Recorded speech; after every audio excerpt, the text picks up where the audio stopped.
नमस्कार, करियर पर आधारित हमारे खास कार्यक्रम गाइड में स्वागत है आप सभी का। मैं हूं आपके साथ ज्योति सिंह। किसी भी अपराध में, किसी भी मामले में जब फैसला होता है तो सभी की निगाहें उस जज पर होती है कि वो क्या फैसला देंगे। और अगर फैसला सकारात्मक होता है तो हम वाह वाह करते हैं, लेकिन अगर कई बार हम ये देखते हैं कि अगर फैसला हमारे मन के माफिक नहीं होता तो हम जज पर सवाल भी उठाते हैं। लेकिन ये जज ऐसा क्यों करते हैं? जज बनते कैसे हैं? क्या जज के रूप में भी कोई लॉ पढ़ने वाला बच्चा अपना करियर बना सकता है? तैयारी इसकी किस तरीके से होगी? ऐसे बहुत सारे सवाल हैं जो मुझे लगता है आज हम अपने कार्यक्रम में डिस्कस करेंगे। तो चलिए शुरू करते हैं अपना कार्यक्रम गाइड।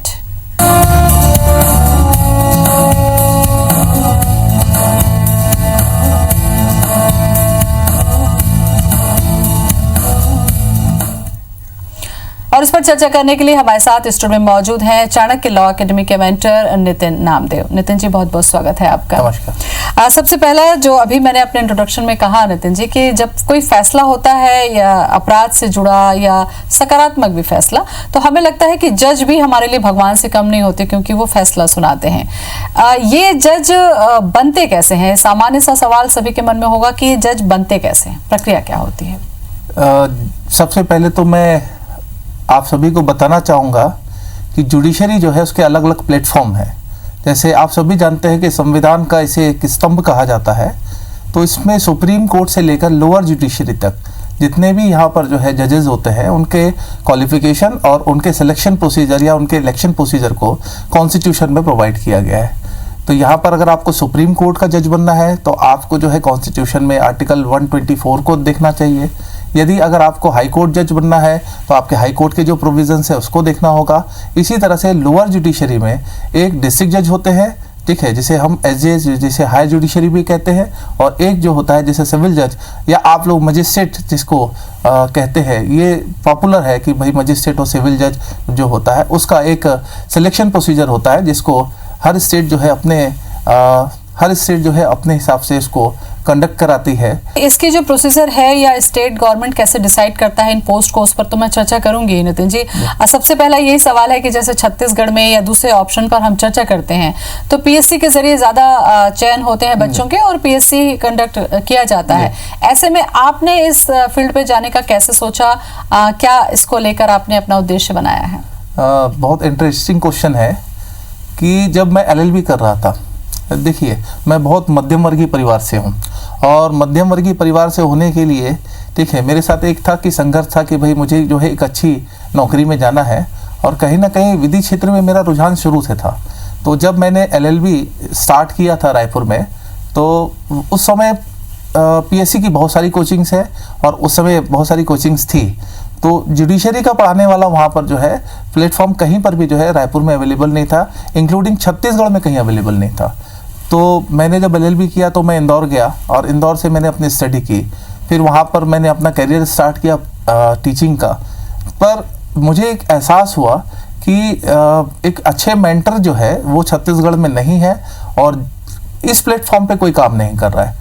और चूँकि मैं लॉ से जुड़ा हुआ था और टीचिंग मेरी शुरू से एक हॉबी थी, मैं बचपन से पढ़ाता था बच्चों को, तो कहीं ना कहीं जो है वो हॉबी जो है मेरा आज ये डेस्टिनेशन बन गया। बिल्कुल, मतलब ये लॉ के स्टूडेंट के लिए ये भी एक विकल्प होता है कि वो टीचर भी बन सकते हैं। बिल्कुल बन सकते हैं। जितने भी आज की तारीख में जितने भी आपके लॉ कॉलेजेस हैं, तो उसमें ज़्यादातर जो है एलएलएम करने वाले स्टूडेंट होते हैं, वो इस फील्ड में जा रहे हैं और काफ़ी अच्छा पढ़ा रहे हैं।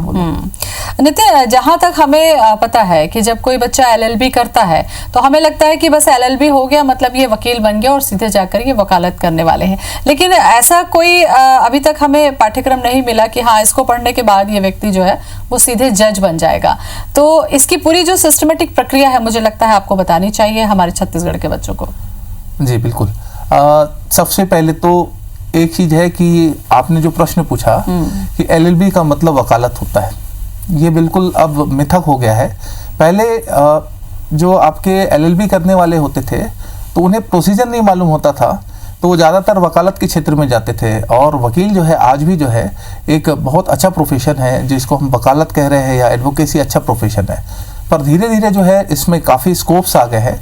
अगर आप एलएलबी कर रहे हैं तो एलएलबी के बाद आप क्या कर सकते हैं, तो इस पर मैं एक छोटी सी आपको जो है एक चर्चा करूंगा कि अगर आप एलएलबी कर रहे हैं और आपका रुझान जो है लिटिगेशन में है, तो बिल्कुल आप एडवोकेट बनिए। और अगर आपका रुझान लिटिगेशन में नहीं है, आप वकालत नहीं करना चाहते हैं, तो आपके पास बहुत सारे स्कोप्स है, जिसमें सबसे पहले तो आप जुडिशरी ऑप्ट कर सकते हैं। इसके बाद एक प्रोसिक्यूशन ऑफिसर होता है जिसको हम लोग एडीपीओ कहते हैं, आप एडीपीओ को भी ज्वाइन कर सकते हैं, वो भी एक अच्छा जॉब है, सिक्योर्ड जॉब है। इसके बाद आप चाहे तो आप कॉर्पोरेट सेक्टर में जा सकते हैं। तो हमारे पास आज की तारीख में बहुत सारे स्कोप्स हैं। केवल आज हम वकालत एक जो है एलएलबी करने वाले का ऑप्शन सोचे या एक विकल्प सोचे, तो अब ये नहीं रहा है। बिल्कुल। अब इसी से जुड़ा एक सवाल और आपसे मैं कहूँ, जो कि ज्यादातर लोगों को ये लगता है, वो ये कि आप वकालत कर रहे हैं, कोर्ट में प्रैक्टिस आप कर रहे हैं, तो आप धीरे से जज बन जाएंगे। क्या ये सच है? पहले तो ये आपको मैं बता देता हूँ कि जो जज का एग्जाम होता है, ये एक कंपटीशन को आपको पास करके आगे बढ़ना होगा, या कंपटीशन जो है आपको उसको क्लियर करना होगा। जैसे आप लोगों ने सुना होगा कि पीएससी का एग्जाम होता है। अब इस पीएससी के एग्जाम में जो है, ठीक है, आप डिप्टी कलेक्टर या डीएसपी रैंक को जो है चुनते हैं। इसी तरह से नेशनल लेवल पर आईएएस के एग्जाम होते हैं, जिसको यूपीएससी के थ्रू लिया जाता है। तो जज के एग्जाम के लिए भी इसी तरह से स्टेट पीएससी जो होती है, वो वैकेंसीज जो है निकालती हैं। और ये ट्रायल ईयर एग्जाम है। इसमें सबसे पहले आपको प्रीलिम्स देना होगा। प्रीलिम्स को आप जब क्वालिफाई करेंगे तो फिर आपको मेंस मुख्य परीक्षा है वो देना होगा, और फिर मुख्य परीक्षा के बाद अगर आप जो है उसमें क्वालिफाई होते हैं तो आपको इंटरव्यू देना होगा।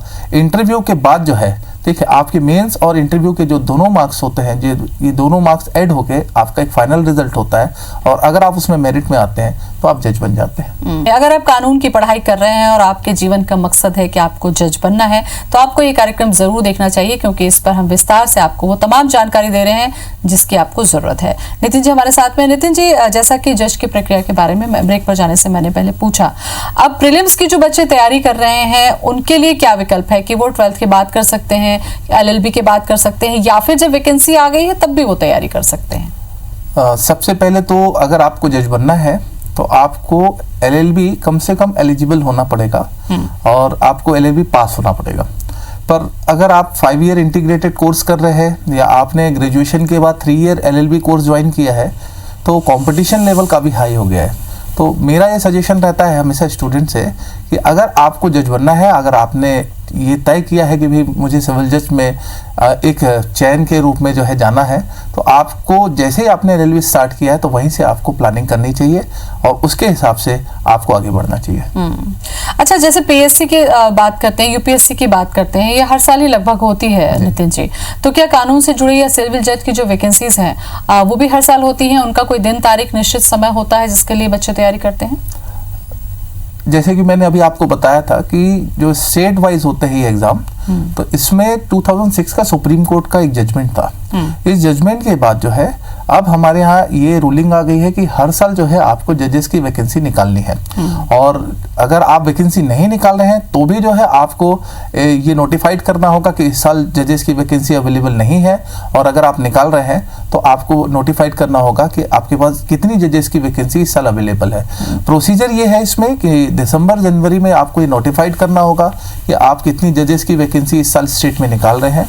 इसके बाद जो है जनवरी फरवरी के बाद जो है मैं छत्तीसगढ़ के लिए विशेष रूप से बात कर रहा हूँ कि जनवरी फरवरी में जो है आपका नोटिफिकेशन आएगा, मई में जो है प्रीलिम्स का एग्जाम होगा इसका, और उसके 3 महीने के बाद जो है आपके मेंस मुख्य परीक्षा की परीक्षाएं होंगी, और उसके बाद इंटरव्यू कंडक्ट हो। तो अगर सामान्यतः अगर हम बात करें तो ये हर साल हो रहे हैं। अगर वैकेंसी नहीं है तो स्टेट गवर्नमेंट जो है इसको नोटिफाइड करेगा, जैसे कि इस साल वैकेंसी नहीं है, अदरवाइज आपको जो है हर साल कंडक्ट कराना है। बिल्कुल। एक सवाल इसमें आपके फील्ड से थोड़ा सा हटके मैं ये पूछूं, क्योंकि ये कहा जाता है कि भारत में इतने केस जो है वो पेंडिंग्स हैं, जजों की हमारे पास में, वकीलों की हमारे पास में संख्या कम है, तो फिर क्या वैकेंसी कम निकलती है? क्योंकि युवाओं के पास तो फिर करियर का ऑप्शन ज्यादा होना चाहिए, क्योंकि हमारी रिक्वायरमेंट ज्यादा है यहाँ पर। इसके लिए सुप्रीम कोर्ट ने ये भी दिशा निर्देश जारी किया है। अभी आपने हाल में ही 2-3 सालों में सुप्रीम कोर्ट को अगर आपने पढ़ा होगा तो उनके कई डिसीजंस आए हैं कि नंबर ऑफ लिस्पेंडेंसी ऑफ केस बहुत ज़्यादा है और जजेस की संख्या कम है।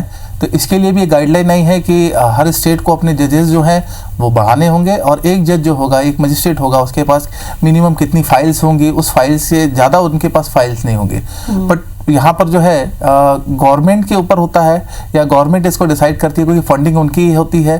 फिर इसमें हाई कोर्ट की रिकमेंडेशन कंपलसरी होती है। तो ये सारी चीज़ें जो है हाई कोर्ट और गवर्नमेंट स्टेट गवर्नमेंट जो है दोनों बैलेंस करके जो है कितने जजेस चाहिए या कितनी रिक्वायरमेंट है उसके अकॉर्डिंग जो है वो हर साल जो है एग्जाम निकालती है। आपके यहाँ की जो एकेडमी है उसका अब तक का अनुभव आपका कैसा रहा, ये भी मुझे लगता है आपको बताना चाहिए। कोई भी एकेडमी जो होती है वो अपना प्रचार मुंह से नहीं करना चाहिए। मेरा ये है, मैं एक शिक्षक हूँ और मेरा एक व्यक्तिगत अनुभव जो है ये है कि यदि शिक्षक जो है आज की तारीख में ईमानदारी से काम करेगा और व्यवसायीकरण को ना रखते हुए अगर जो है अपने प्रोफेशनलिज्म को ना रखते हुए अगर वो अपने एथिक्स पर चलेगा तो सिलेक्शन ज़्यादा होगा। और मैं ये कहता हूँ कि चाणक्य लॉ एकेडमी जो है ये पिछले 6 से 7 सालों में 50% अप्रॉक्सीमेट जो है पूरे छत्तीसगढ़ में रिजल्ट दे रही है टोटल वैकेंसी का। बिल्कुल, वो इसलिए भी पूछना जरूरी था नितिन जी, क्योंकि कार्यक्रम जो देख रहे हैं उनको एक सही जगह मिलनी चाहिए। जैसे आपको नहीं मिली तो आपको इंदौर जाना पड़ा, छत्तीसगढ़ के बच्चों को भटकना ना पड़े। दूसरा ये कि सिविल जज बनने के लिए क्या वकालत का अनुभव होना जरूरी है, क्या उनका प्रैक्टिस करना जरूरी है? इसमें अमेंडमेंट हो गया है। पहले आज से लगभग 15 साल पहले जो है जो जुडिशरी का एग्जाम देते थे तो उनके लिए 2 ईयर प्रैक्टिस कंपलसरी थी छत्तीसगढ़ में।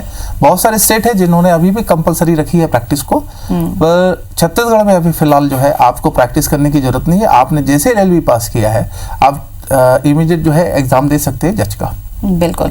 इसके साथ साथ एक और जो महत्वपूर्ण जानकारी होगी वो ये कि जब इंजीनियरिंग या मेडिकल की हम बात करते हैं तो मीडियम एक बहुत बड़ा जरिया होता है और ये कहा जाता है कि हिंदी मीडियम के जो बच्चे होते हैं जब ऐसी किताबों को पढ़ते हैं तो उतना अपना आउटपुट नहीं दे पाते जितना इंग्लिश मीडियम वाले बच्चे, क्योंकि सारी बुक्स हमें लगता है कि इंग्लिश में ही अवेलेबल हैं।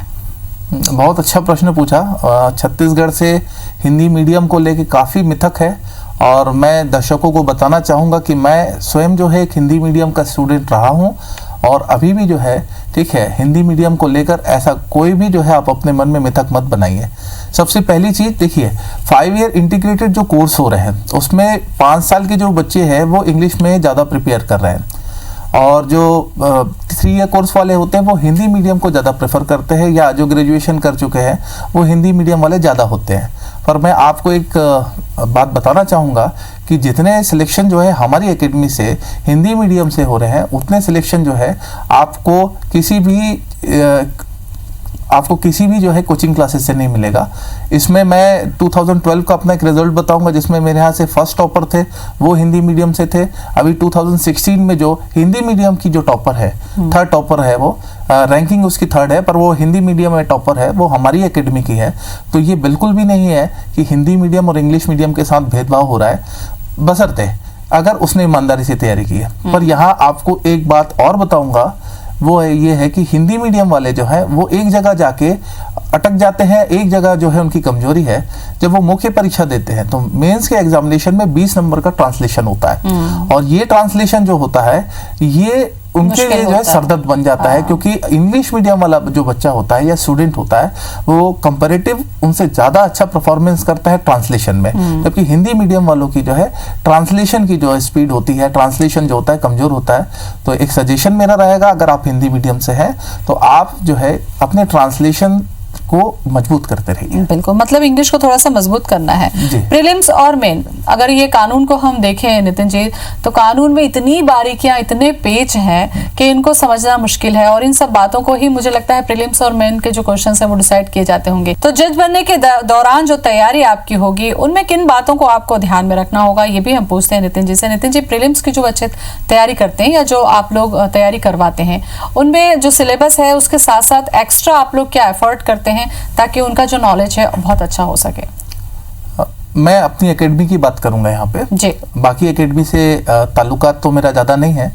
देखिए प्रीलिम्स का जो एग्जामिनेशन होता है ये ऑब्जेक्टिव्स क्वेश्चन जिसको MCQ या बहुविकल्पी होता है ये उस तरह के क्वेश्चंस होते हैं और उसमें एक क्वेश्चन में आपके पास 4 ऑप्शंस होते हैं। इसका मतलब ये है कि जो क्वेश्चन बनाने वाला है वो आपको कंफ्यूज करना चाहता है। तो सबसे पहली बात, अगर आप प्रीलिम्स की तैयारी कर रहे हैं तो आपका कंसेप्ट बहुत क्लियर होना चाहिए। आपके फैक्ट ऑफ नॉलेज जो है आपके तथ्यों का जो ज्ञान है वो बहुत ही आपका स्पष्ट होना चाहिए। अगर आप कंफ्यूज हो रहे हैं तो आप एग्जाम क्वालिफाई नहीं कर पाएंगे। इसलिए अगर आप फर्स्ट ईयर या सेकेंड ईयर से तैयारी करें तो बेहतर होगा और थॉरस स्टडी कीजिए आप और उसमें आप जो है ज़्यादा से ज़्यादा चीज़ों को समय देके पढ़िए।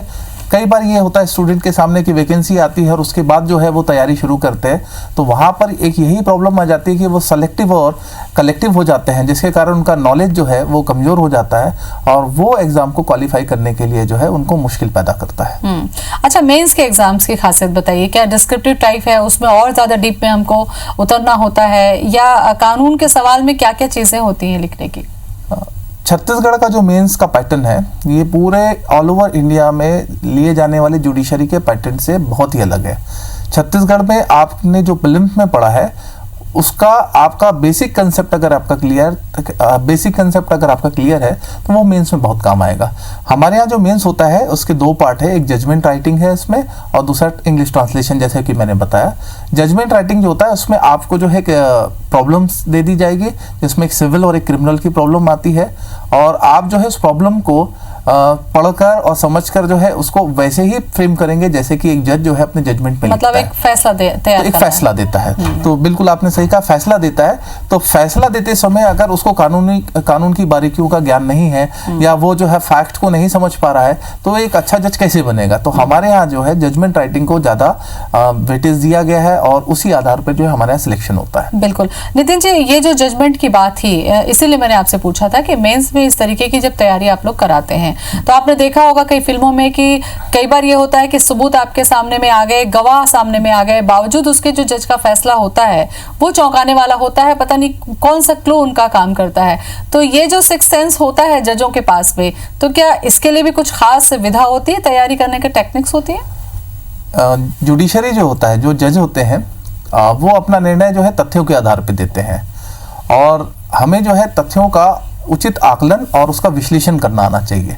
अगर हम जो है जुडिशरी की तैयारी कर रहे हैं या सिविल जज की तैयारी कर रहे हैं तो जो फैक्ट आपके पास दिया गया है या जो फैक्ट आपके पास हैं वो लगभग एक जैसे सभी स्टूडेंट के पास है, तो आप उसको किस तरह से विश्लेषित करते हैं, किस तरह से आप एनालिसिस करते हैं और साथ ही आप उसको किस तरह से जो है जजमेंट में कन्वर्ट करते हैं। जैसे कि आपका एक प्रश्न था और इसके संबंध में एक चीज है कि अगर एक फैक्ट को जो है अगर अलग अलग जजेस को दिया जाए तो वो उसमें अलग अलग निर्णय देंगे। तो यहाँ पर जो जजमेंट की बात की जाए तो वो एक जज की जो है खुद की अभिव्यक्ति होती है, वो एक उनका कहना चाहिए कि विचारों का उनका दर्पण होता है कि वो किस तरह से जो है उस तथ्यों को देख रहे हैं और उन तथ्यों से क्या जो है आकलन निकाल रहे हैं। इसलिए कभी कभी ऐसा होता है कि हमें दिखाई देता है कि जो फैक्ट है वो एक्यूज को कन्विक्ट करने के लिए सफिशिएंट है, पर जज जो है वहां पर उसको छोड़ देता है और उसको उस सजा से मुक्त कर देता है। तो वो हम अपने दृष्टिकोण से उस फैक्ट को देख रहे हैं और जो जजेस होते हैं उनका अपना दृष्टिकोण होता है, उनका एक अनुभव होता है और उस अनुभव के आधार पर जो है वो एक निर्णय देते हैं। बिल्कुल। अच्छा, ये तो मेंस की तैयारी में हो गया जब आपको किसी चीज को लेकर आपको एक फैसला देना है या एक जजमेंट तैयार करनी है, लेकिन इन दोनों ही पड़ाव को जब बच्चा पार करके इंटरव्यू में जाता है तो मुझे लगता है कि इंटरव्यू के दौरान उनका अपना भी आकलन होता है, जजेस का जो पैनल बैठा हुआ होता है। तो क्या इसके लिए कुछ डमी आप लोग तैयार करवाते हैं कि कुछ ऐसा क्रिएट करते हैं कि कौन सी जगह पे कौन सा मामला फंस सकता है जैसे बच्चों को निकलना है?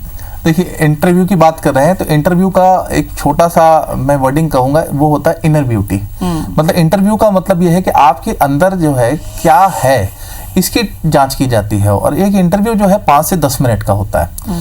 इसमें जो आपके इंटरव्यू लेने वाले होते हैं वो लगभग 5 लोगों का एक पैनल होता है जिसमें एक हाईकोर्ट जज भी बैठते हैं हमारे यहाँ। तो उनका एक चीज देखना होता है कि ओवरऑल जो है उस बंदे की पर्सनालिटी या उस स्टूडेंट की पर्सनालिटी एज ए जज है कि नहीं है, क्योंकि 5 या 10 मिनट में हम किसी व्यक्ति का टेस्ट नहीं कर सकते।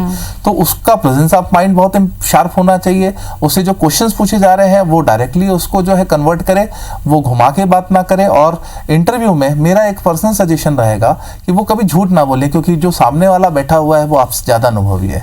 रही बात हमारी एकेडमी की, तो हम जो है इंटरव्यू की तैयारी हर एक सब्जेक्ट को अलग अलग तरीके से पढ़ाकर इसके बाद उनके बहुत सारे सेशंस लेते हैं जो डमी इंटरव्यूज होते हैं।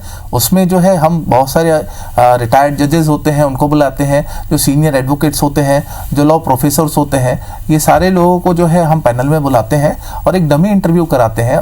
अभी तो हमने जो है वीडियो रिकॉर्डिंग भी शुरू कर दी है कि वो बंदा जो है या जो स्टूडेंट है वो अपने वीडियो रिकॉर्डिंग के माध्यम से जो है अपनी गलतियों को देख सके और हम उसको जो है दूर करने की कोशिश करते हैं। अच्छा, कोरोना के समय में अभी एग्जाम की जो डेट थी प्रीलिम्स की वो भी आगे बढ़ गई है नितिन जी।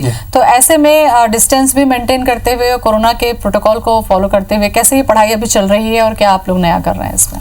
कोरोना के चलते हुए तो पूरा विश्व जो है एक जगह सीमित हो गया है और यहाँ पर अभी सबसे ज्यादा जो कोचिंग क्लासेस हैं वो ऑनलाइन क्लासेस चला रहे हैं।